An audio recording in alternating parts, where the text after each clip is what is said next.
নমস্কার বন্ধুরা, শ্রাবণী রান্নাঘরে আপনাদের সবাইকে স্বাগত জানিয়ে আমি আবারও একটা রান্নার ভিডিও নিয়ে আপনাদের সামনে চলে এসেছি। আজকের আমি আপনাদের পেঁপে দিয়ে একটা অসাধারণ রেসিপি বানিয়ে দেখাবো। আশা করি আপনাদের ভালো লাগবে। তার জন্য কিন্তু আমার পুরো ভিডিওটা আপনাদের দেখতে হবে। আর দেখা শুরু করার আগে একটা লাইক দেবেন, সুন্দর একটা কমেন্ট করবেন আর শেয়ার করতে ভুলবেন না। তাহলে চলুন আজকের আমি এই পেঁপে দিয়ে কি বানাই সেটা আপনারা একবার দেখে নিন। রান্নাটা করার জন্য প্রথমে আমি এখানে দেখুন গ্যাসটা অন করে একটা কড়া বসিয়ে দিয়েছি। এইবারে আমি কড়ার মধ্যে দিয়ে দেব, দেখুন এখানে আমি রেখেছি অল্প সামান্য একটু মুগের ডাল। অল্প সামান্য বলতে প্রায় 50-এর মতো মুগ ডাল এখানে আমি রেখে দিয়েছি। এইবারে এই ডালটাকে প্রথমে একটু ভেজে নেব। শুকনো খোলায় কিন্তু ডালটাকে প্রথমে ভেজে নিতে হবে। আর এমন করে আপনারা ডালটা ভাজবেন যাতে খুব ভালোভাবে ভাজা হয়ে যায়, অথচ পুড়ে না যায়, সেটা কিন্তু লক্ষ্য রাখতে হবে। দেখুন ডালটা কিন্তু আমি এইভাবে ভেজে নেব। আর প্রতিদিনের মতো আপনাদের একটা কথাই বলবো যে প্লিজ আমার ভিডিওটা আপনারা টেনে টেনে দেখবেন না, পুরো ভিডিওটা দেখুন, আশা করি আপনাদের ভালোই লাগবে। দেখুন আমি কিন্তু এইভাবে ডালটা একটু ভেজে নেব। আর পেঁপের তো আপনারা অনেক রকম রেসিপি খেয়েছেন, একবার এইভাবে পেঁপেটা বানিয়ে দেখবেন, আশা করি আপনাদের ভালোই লাগবে। পেঁপেটা আপনারা ভাত দিয়েও খেতে পারেন, আবার রুটি দিয়েও কিন্তু খেতে পারেন, খেতে অসম্ভব সুন্দর হয়। অনেকে দেখবেন পেঁপে খেতে ভালোবাসে না, বাচ্চা কেন বড়রাও দেখবেন অনেকে পেঁপে খেতে ভালোবাসে না। তাদেরকে যদি আপনারা এইভাবে পেঁপেটা রান্না করে দেন তাহলে দেখবেন তারা কিন্তু খুব ভালোবেসে খেয়ে নেবে। দেখুন আমি একটু সময় নিয়ে ডালটা এইভাবে ভেজে নেব। ডালটা এখানে দেখুন ভাজা হয়ে গেছে, ডালটা কিন্তু আমি এখানে ভাজা করে নিয়েছি। আর দেখুন কি করে বুঝবেন যে ডালটা ভাজা হয়ে গেছে, ডালটা কিন্তু একটু লাল ভাব চলে এসেছে আর ভাজা ডাল থেকে সুন্দর একটা গন্ধ বেরোচ্ছে, এর থেকেই আপনারা বুঝতে পারবেন যে ডালটা ভাজা হয়ে গেছে। দেখুন এবারে আমি এই ডালটাকে আলাদা একটা জায়গায় তুলে রেখে দেব আর খুব ভালোভাবে ধুয়ে পরিষ্কার করে নেব। যেহেতু বাইরে থেকে আনা ডাল, দোকান থেকে আনা, সেই জন্য আমি খুব ভালোভাবে ডালটা পরিষ্কার করে ধুয়ে রেখে দেব। ডালটা আমি এখানে দেখুন একটা বাটির মধ্যে তুলে জল দিয়ে ভালোভাবে ধুয়ে রেখে দিয়েছি। আর অন্যদিকে দেখুন আবারও কিন্তু গ্যাসটা অন করে একটা কড়া বসিয়ে দিয়েছি। আর কড়ার মধ্যে দিয়েছি প্রায় 4 থেকে 5 চামচের মতো সরষের তেল। দেখুন তেলটা কিন্তু আমার এখানে গরম হয়ে গেছে। এইবারে আমি তেলের মধ্যে দিয়ে দেব প্রথমে একটা তেজপাতা। এইবার দেব আমি এর মধ্যে দেখুন একটা শুকনো লঙ্কা, এইভাবে মাঝখান থেকে ফাটিয়ে দিয়ে দিলাম। দেখুন তেজপাতা আর শুকনো লঙ্কাটা একটু তেলের মধ্যে নেড়েচেড়ে ভেজে নেব। এইবারে আমি এর মধ্যে দিয়ে দেব অল্প সামান্য একটু দেখুন গোটা গরম মশলা দিয়ে দিলাম। গোটা গরম মশলার মধ্যে আছে আমার এখানে অল্প একটু দারচিনি, একটা লবঙ্গ আর একটা ছোট এলাচ। দেখুন আমি এর মধ্যে দিয়ে দিয়েছি, দিয়ে একটু ভেজে নিয়েছি। এবার আমি এর মধ্যে দিয়ে দিলাম অল্প সামান্য একটু হিং। হিংটা দিয়ে কিন্তু বেশি ভাজবেন না, তাহলে পুড়ে গেলে খেতে ভালো লাগবে না। হিংটা দিয়ে আমি একটু নেড়েচেড়ে নিলাম। এইবারে আমি এর মধ্যে দিয়ে দেব দেখুন আলু। এখানে কিন্তু দুটো আলু আমি এখানে মাঝারি সাইজের এইভাবে ছোট ছোট করে মানে কেটে রেখে দিয়েছি, সেই আলুগুলো কিন্তু আমি এর মধ্যে দিয়ে দেব। আলুটা কিন্তু আমি এখানে দিয়ে দিয়েছি, দিয়ে এবার আলুটাকে খুব ভালোভাবে একটু ভেজে নিতে হবে। দেখুন খুব বেশি একেবারে লাল লাল করে ভাজবো না, কিন্তু একটু হালকা করে আলুটা কিন্তু এইভাবে একটু তেলের মধ্যে ভেজে নেব। এখানে দেখুন আমি কিন্তু একেবারে তেলের মধ্যে মশলা মানে গোটা গরম মশলা, তেজপাতা, হিং আর শুকনো লঙ্কা দিয়ে তারপরে আলুটা ভেজে নিচ্ছি। আপনারা চাইলে কিন্তু আলুটাকে আলাদা করে ভেজে তুলে তারপরে কিন্তু এইভাবে রান্নাটা করতে পারেন, তাতেও হবে। আমি এইভাবে একেবারে আলুটা দিয়ে ভেজে নিচ্ছি, তাতে কি হবে সময়টা একটু কম লাগবে, তাড়াতাড়ি রান্নাটা হয়ে যাবে। দেখুন এইভাবে কিন্তু আলুটা আমি একটু সময় ধরে ভেজে নেব। আলুটা আমার এখানে দেখুন হালকা করে ভাজা হয়ে গেছে। আলুটা কিন্তু আমি এখানে হালকা করে ভেজে নিয়েছি। এইবারে আমি এর মধ্যে দিয়ে দেব পেঁপে। দেখুন এখানে কিন্তু পেঁপেটা আমি গ্রেট করে রেখেছি, বড় গ্রেটার দিয়ে গ্রেট করে রেখেছি। সেই পেঁপেটা কিন্তু আমি এবারে এর মধ্যে দিয়ে দেব।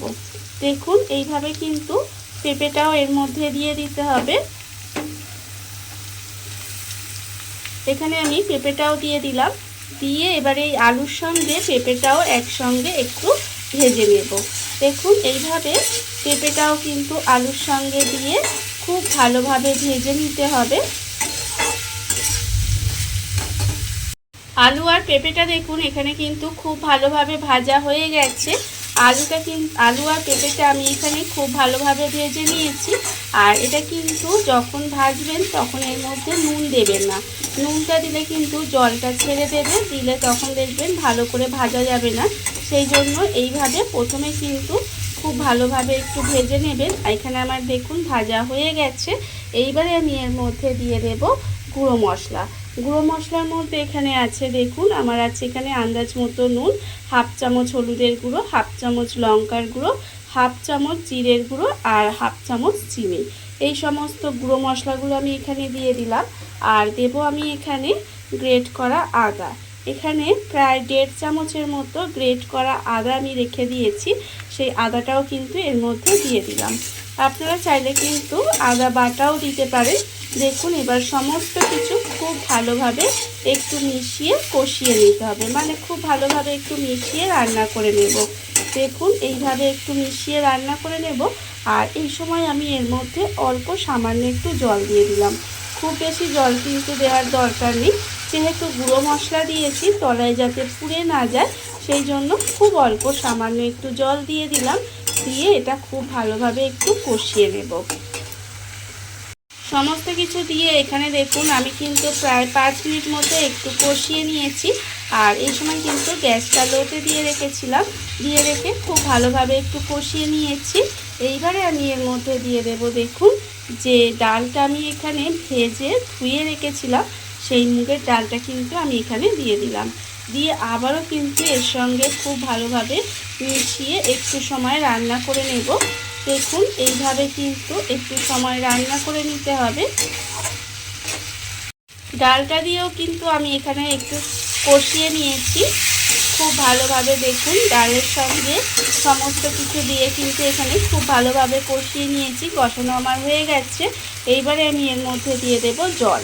এখানে কিন্তু আমি দেখুন 1 বাটি জল দিলাম, আর অল্প একটু জল দেব, যাতে খুব বেশি জল দেওয়ার দরকার নেই, যাতে আলুটা সেদ্ধ হয়ে যায়, সেই জন্য সেরকম কিন্তু জলটা দিতে হবে। আর ডালটা কিন্তু এখানে সেদ্ধ হয়ে যাবে, অথচ একটু গোটা গোটা থাকবে, সেরকমভাবে কিন্তু এটা একটু রান্না করে নেব। দেখুন এইভাবে কিন্তু একটু গ্যাসটা লোতে দিয়ে ঢাকা দিয়ে রান্না হতে দিতে হবে।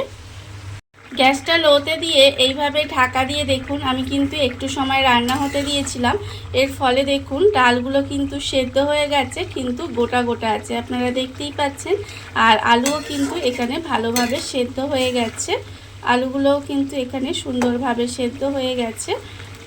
যখন দেখবেন এখানে এইভাবে সমস্ত কিছু সেদ্ধ হয়ে যাবে, তখন কিন্তু আমি এর মধ্যে দিয়ে দেব দেখুন এখানে আমি খুব অল্প সামান্য একটু ছানা কাটিয়ে রেখেছিলাম, সেই ছানাটা কিন্তু এর মধ্যে দিয়ে দিলাম।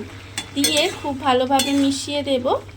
দেখুন এইভাবে কিন্তু একটু মিশিয়ে আমার এখানে 3 থেকে 4 মিনিট মতো এইভাবে একটু রান্না করে নেব। ছানাটা দিয়ে এখানে কিন্তু 3 থেকে 4 মিনিট মতো একটু রান্না করে নিতে হবে। ছানাটা দিয়ে দেখুন আমি কিন্তু এখানে 3 থেকে 4 মিনিট মতো একটু সময় রান্না করে নিয়েছি। রান্না কিন্তু আমার এখানে প্রায় হয়েই গেছে। নামানোর আগে এর মধ্যে আমি দিয়ে দেব খুব অল্প সামান্য একটু গরম মশলার গুঁড়ো, আর দেব আমি এখানে ঘি। এখানে কিন্তু প্রায় 1 চামচ মতো ঘি দিয়ে দিলাম। এই ঘি আর গরম মশলাটা দিলে কিন্তু এই রান্নাটার স্বাদ আরও অনেকাংশে বেড়ে যায়। দেখুন আপনারা এইভাবে একদিন পেঁপেটা রান্না করে দেখবেন, খেতে কিন্তু সত্যি বলছি অসাধারণ হয়। দেখুন রান্না কিন্তু আমার এখানে হয়ে গেছে। এবারে আমি গ্যাসটা অফ করে ঢাকা দিয়ে কিছুক্ষণ রেখে দেব, তারপরে কিন্তু আমি পরিবেশন করে আপনাদের দেখাবো ঠিক কেমন হলো। দেখুন বন্ধুরা, বাড়িতে থাকা কত অল্প উপকরণে কত অল্প সময় কত সুন্দর একটা পেঁপের রেসিপি তৈরি হয়ে গেছে, আপনারা দেখতেই পেলেন। আর এটা কিন্তু খেতে অসম্ভব সুন্দর হয়। এইভাবে আপনারাও একদিন হলেও বাড়িতে বানিয়ে দেখতে পারেন। আর এই ভিডিওটা যদি আপনাদের ভালো লেগে থাকে, আপনারা যদি ফেসবুক থেকে দেখে থাকেন পেজটি ফলো করে দেওয়ার অনুরোধ রইল। আর যদি ইউটিউব থেকে দেখে থাকেন চ্যানেলটি সাবস্ক্রাইব করে নেওয়ার অনুরোধ রইল। তাহলে চলুন ভিডিওটা আমি এখানেই শেষ করছি। আপনারা সবাই ভালো থাকবেন, সুস্থ থাকবেন।